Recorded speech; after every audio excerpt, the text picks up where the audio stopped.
En el año 2003, a pocos días de asumir y ante la amenaza pública de dolarizar la economía formulada por el presidente de la Suprema Corte de Justicia de aquel entonces, el presidente Néstor Kirchner se dirigió al país por cadena nacional, anunciando que enviaría a la Cámara de Diputados el pedido de juicio político de los integrantes de aquella Corte, que formaban la popularmente conocida mayoría automática.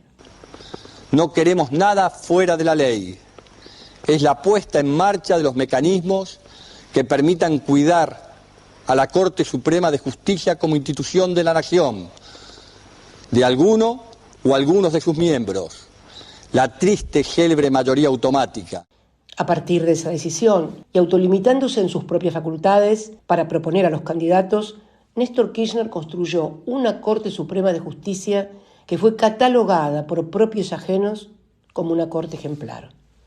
Hombres y mujeres, a quienes el presidente no conocía siquiera personalmente, dictaron fallos memorables, como el de la inconstitucionalidad de las leyes de obediencia debida y punto final, que ubicaron a la Argentina en el escalón más alto del podio de derechos humanos a nivel global.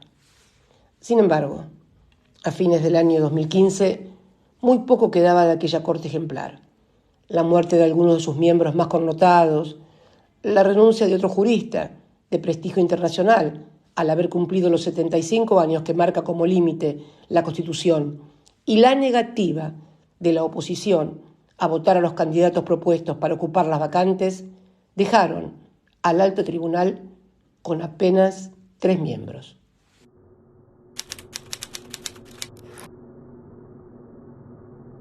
El 10 de diciembre del 2015 asumió como presidente de la Nación Mauricio Macri.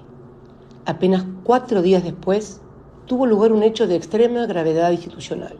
En abierta y flagrante violación de la Constitución Nacional, Macri firmó un decreto designando en comisión a Horacio Rosati y Carlos Rosengrad como miembros de la Corte Suprema, quienes a su vez aceptaron ser designados de esa forma, violentando la misma Constitución que ellos debían respetar y hacer respetar a todos los ciudadanos.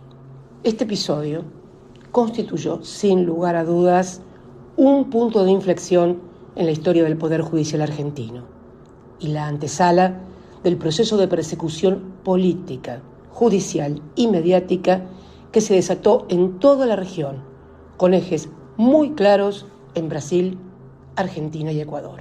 De ello da cuenta el emblemático testimonio fotográfico del entonces presidente de la Corte, Ricardo Lorenzetti, junto a Bonadío, el juez sicario, y a Sergio Moro, el juez que encarceló durante casi 2 años al expresidente Luis Ignacio Lula da Silva, abortando su candidatura presidencial y permitiendo la llegada de la extrema derecha al gobierno del Brasil.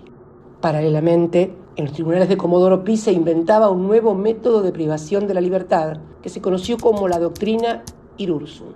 La misma consideraba que los funcionarios del gobierno peronista, finalizado el 10 de diciembre de 2015, conservaban un poder residual y por lo tanto debían ser privados de su libertad para no obstruir las investigaciones que se hicieran sobre cada uno de ellos.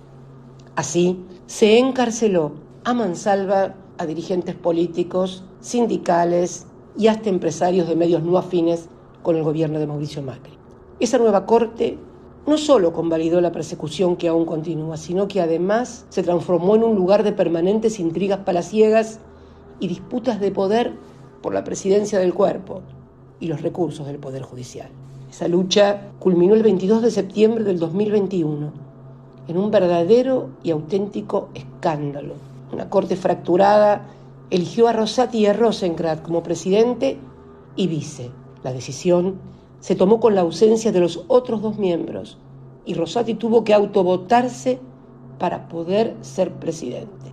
Igual que en la época de la mayoría automática con Nazareno, el mismo que había amenazado al presidente Néstor Kirchner con la dolarización. Así, en una Argentina circular, se retornaba a las épocas de desprestigio y decadencia del máximo tribunal argentino.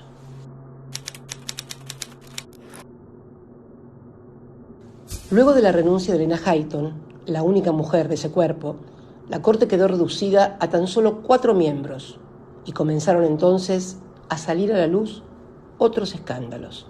El vaciamiento por cifras millonarias de la obra social del Poder Judicial, administrada por el médico personal y familiares de uno de los 4 cortesanos.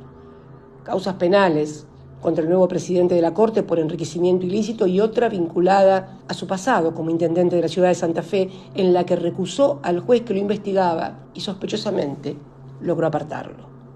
Estos son solo algunos de los hechos que tornan a esta Corte de apenas 4 miembros en un órgano muy, pero muy vulnerable frente a las presiones de los poderes fácticos y mediáticos. Con tantos muertos, en sus roperos no les queda más remedio que hacer lo que les manden, bajo pena de ejecución sumaria en titulares y noticieros.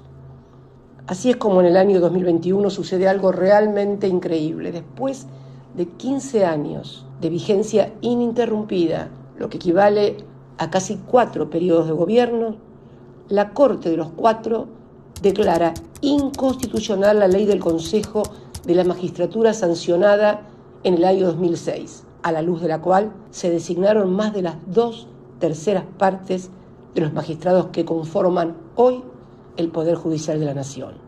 Peor aún, resucitan además la ley anterior que establecía que el presidente de la Corte presidía también el Consejo de la Magistratura. Toda esa maniobra era una vieja cruzada del Grupo Clarín que siempre se opuso tenaz y públicamente a aquella reforma del 2006. Queda claro entonces que el objetivo no es solo la presidencia de la Corte, sino intervenir directa y explícitamente sobre todos los magistrados. Proteger a Bruglia y Bertuzzi, designados a dedo por Macri en la Cámara Federal, garantizar su propia impunidad y fundamentalmente continuar con la persecución.